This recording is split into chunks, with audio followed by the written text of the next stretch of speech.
Meaning of essayist.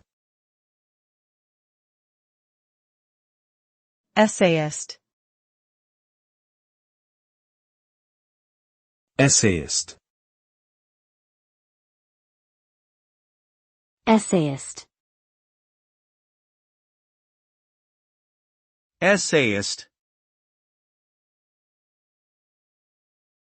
An essayist is someone who writes essays, which are short literary works that express personal thoughts and opinions on a particular topic. Essayists use language to convey their ideas in a clear and persuasive manner, often relying on logic, reasoning, and introspection to make their point.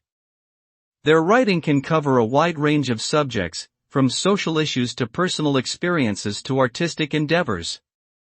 Through their essays, essayists offer readers an opportunity to engage with their ideas, challenge their assumptions, and gain a deeper understanding of the world around us.